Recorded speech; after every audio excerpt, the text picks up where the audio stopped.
सुषमा की शादी गांव के एक किसान मोहन से हुई थी। घर में सास, ससुर और दो देवर रहते थे। पहले ही दिन सास ने कहा, सुषमा, यहाँ खेत ही हमारा मंदिर है।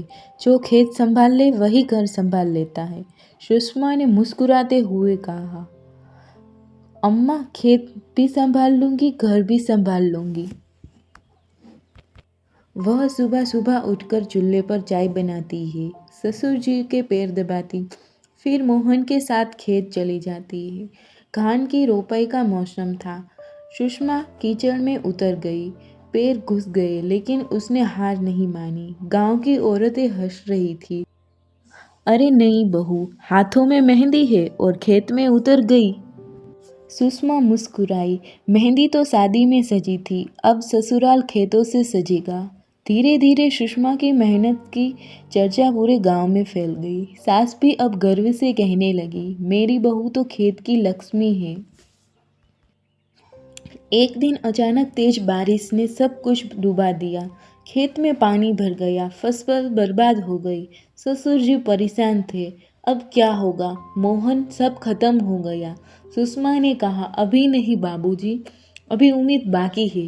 वो अगले दिन बारिश रुकते ही सबको लेकर खेत गई। पानी निकालने के लिए नालियाँ बनाई, फसल के पौधे बचाए। पूरा परिवार उसकी लगन देखकर दंग रह गया। कुछ हफ्तों बाद जब खेतों में सुनहरी बालियां झूमी तो सुषमा की आंखों में खुशी के आंसू थे। गांव वालों ने कहा, सुषमा बहू ने तो कमाल कर दिया। जो खेत डूबे थे वही सबसे अच्छी फसल निकली है। मोहन बोला, तुमने तो हमारे खेतों की ही नहीं, हमारी किस्मत को भी सींच लिया सुषमा। कटाई के दिन पूरा परिवार खेत में था। सुषमा सिर पर पल्लू रखे खाने की बालियां काट रही थी। सास पीछे से बोली, बहू, आज तेरे हाथों में खेत की लकीरें हैं जो हमारी जिंदगी बदल देगी। सबके चेहरे पर मुस्कान थी। गांव के प्रधान भी आए और बोले, सुषमा जैसी औरत ही असली किसान की शान है।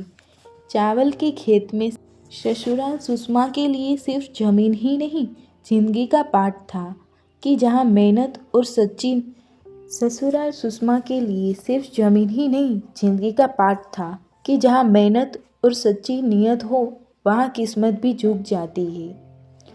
ससुराल में उसका असली रिश्ता खून से नहीं, मिट्टी से बनता था।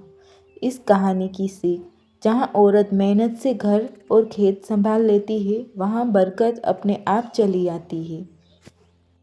अगर कहानी पसंद आए तो लाइक कीजिए, शेयर कीजिए और सब्सक्राइब करना मत भूलिएगा।